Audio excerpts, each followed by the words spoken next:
বলবো তো কোরবানির কথা, বুঝবেন না যে এটা গ্যারান্টি।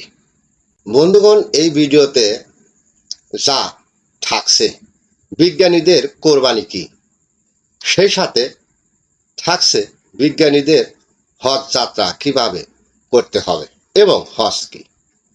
আরও জানতে পারবেন বিজ্ঞানীরা কোন জ্ঞানের অধিকারী, সেই সাথে বিজ্ঞানীদের নাই কোন জ্ঞান। সূরা হজ আয়াত নম্বর 8। আল্লাহ বলেন, মানুষের মধ্যে কেহ কেহ আল্লাহ সম্বন্ধে বিতাণ্ড করে, তাহাদের না আছে জ্ঞান, না আছে পথ নির্দেশন, না আছে দিব্যমান কেতাব।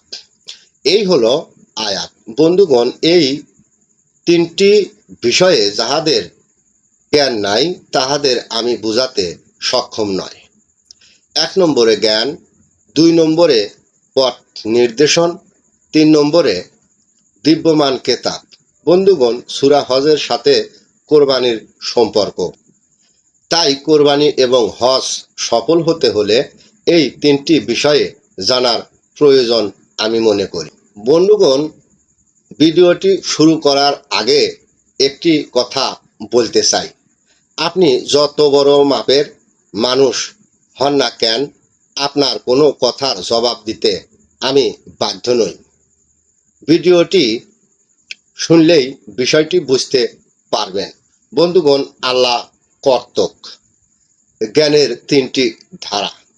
যেই মানুষের মধ্যে এই তিনটি জ্ঞান নাই, তাহাকে দেখিতে মানুষের মতো মনে হলেও মানুষ নয়।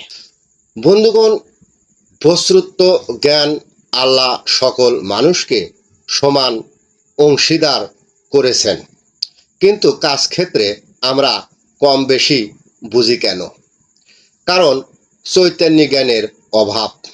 বস্তুত জ্ঞান, চৈতন্য জ্ঞান এবং দিব্য জ্ঞান। চৈতন্য জ্ঞানের শিক্ষক প্রতিটি বাবা মা, দিব্য জ্ঞানের শিক্ষক প্রতিটি বাবা মা এবং গুরুজন।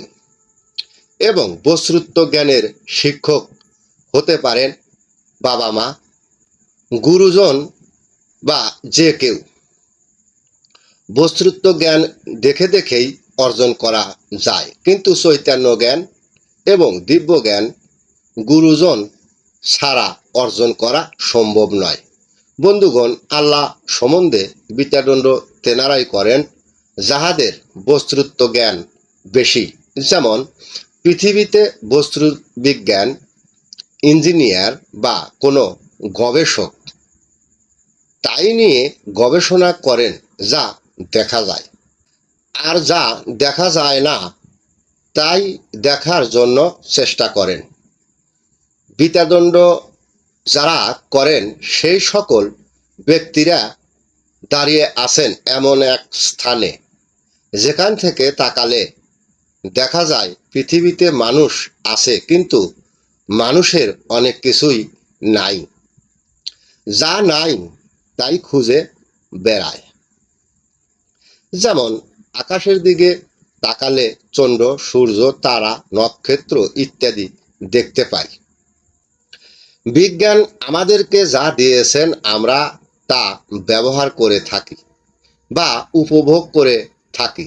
যেমন বিচারদণ্ডকারীগণ আমাদেরকে মোবাইল ফোন হাতে তুলে দিয়েছেন এবং প্লেনে শূন্য দিয়ে উড়াতে পারেন এবং চাঁদের দেশে ভ্রমণ করাবেন।